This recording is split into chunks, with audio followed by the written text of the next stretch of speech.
కదరా? అవునరా. బాగా చదివేస్తున్నాడు, వెళ్ళి చూద్దాం పదా. సరే పదరా. ఏం చదువుతున్నావురా?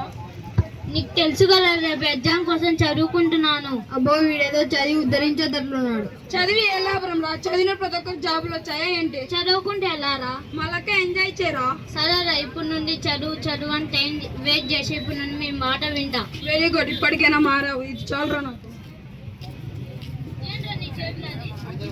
పోకండ్రా, నేను రుచి చూస్తే నీ మధ్య పోతుంది. కొత్త ప్రపంచానికి వెళ్ళినట్టుంటుందిరా.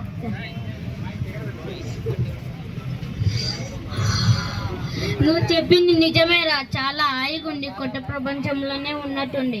చెప్పాను కదరా కొత్త ప్రపంచానికి వెళ్తావు అని.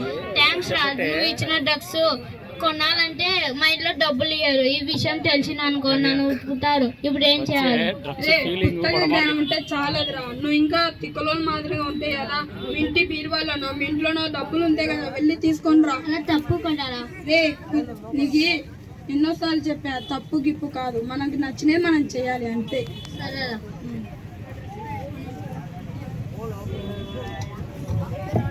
మెల్లిగా డ్రగ్స్ మద్యంకు బానిసయ్యాడు. తన ఆరోగ్యం చెడినప్పుడు హాస్పిటల్లో జరిగే సన్నివేశం.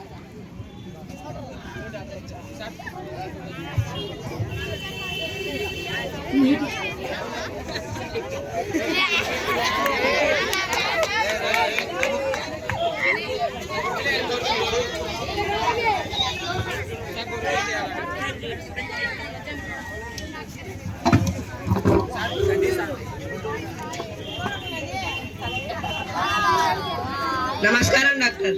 రండి. మీరు మోహన్ వాళ్ళ తండ్రి కదా? అవును డాక్టర్. మీ అబ్బాయి ఆరోగ్యం పూర్తిగా చెడిపోయింది. ఏమైంది డాక్టర్?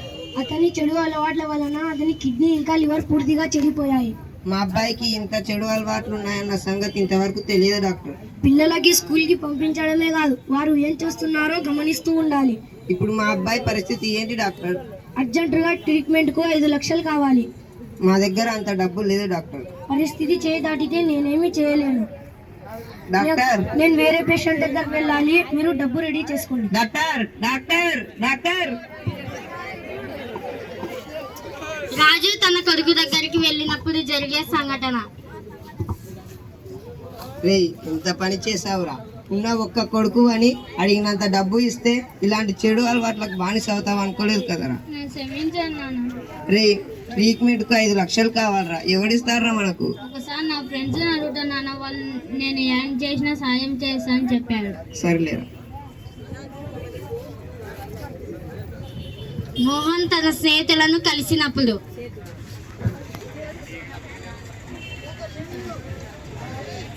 నా కిడ్నీ లివర్ పాడయ్యారా. అయితే నేనేం చేయాలరా? డాక్టర్ ట్రీట్మెంట్ కి 5 లక్షలు అడిగారా. నా దగ్గర లేవురా. నువ్వే కదా చెప్పింది ఎప్పుడైనా సాయం చేస్తాని. అయితే ఇప్పుడు ఏం రా? మీ వల్లనే కదా నేను చెడు అలవాట్లకు బానిస అయ్యాను. మేము నిన్ను చెరువులకు బానిస చేసామా? నువ్వే మాతో చెడు చెరువులకు బానిసావు. పోరా ఇక్కడి నుంచి. మాట్లాడుతున్నావు. నాకు ఈ గట్టి పట్టాల్సి ఎన్ని రోజులు తల్లిదండ్రులు గురువు మాట వినకపోవడం వల్ల నాకు పట్టాల్సిందే.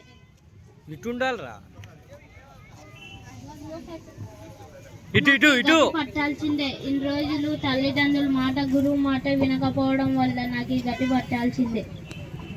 మాట గురువు మాట వినక ఎదిరించి మాట్లాడాను కాబట్టి దేవుడు నన్ను శిక్షించాలి. రే, నువ్వు ఇప్పటికైనా మారినావు. నాకు అది చాలురా. నా తల తాకట్టు పెట్టైనా సరే నేను బ్రతికించుకుంటాను. వద్దు నాన్న, ఆ పని చేయకు. వచ్చే జన్మలోనే నీ కడుపులో మంచి కొడుకుగా పుట్టాను. రే, అంత మాట అనొద్దురా. చేద్దామంటే అందరం కలిసి చేద్దాం, కానీ ఆ మాట మాత్రం అనొద్దురా. ఆగండి రాజు గారు. మీ అబ్బాయిలో ఈ మార్పు కోసమే మేము చాలా కాలం ఎదురు చూసాం. నేను నా తోటి టీచర్లు మరియు మా పాఠశాలలో చదువుతున్న విద్యార్థులతో పోగు చేసిన డబ్బుతో మీ అబ్బాయి ట్రీట్మెంట్ చేయిస్తాను. సార్, చాలా థ్యాంక్స్ సార్. మీరు చేసే ఈ మేలు నేను ఈ జన్మలో మరవలేను. ఇది మా బాధ్యత. ముందు బాబుకి ట్రీట్మెంట్ స్టార్ట్ చేయించు. సార్, నా క్షమించు. ఇన్ని రోజులు మీరు చెప్పిన మంచి మాటలు వినగడపోవడం వల్ల నాకు గట్టి పట్టాల్సిందే. మోహన్, ఇప్పటికైనా మారినావు, అది చాలు. ఇప్పటి నుండైనా నీలాగే ఎంతో మంది చెడు వ్యసనాలకు బానిసయ్యి వాళ్ళ జీవితాలను నాశనం చేసుకుంటారు. అవును సార్. నువ్వు అలా కాకుండా నీ జీవితాన్ని బాగా చదువుకొని ఉన్నత స్థాయికి ఎదగాలనేది నా కోరిక. అలాగే సార్, ఎదుగుతాను. సరే, ఉన్నత స్థాయికి ఎదుగు. సరే బాబు, డాక్టర్ ట్రీట్మెంట్ స్టార్ట్ చేస్తాడు, నువ్వు వెళ్ళి ఇంకా. సరే సార్. All the best. జై హింద్.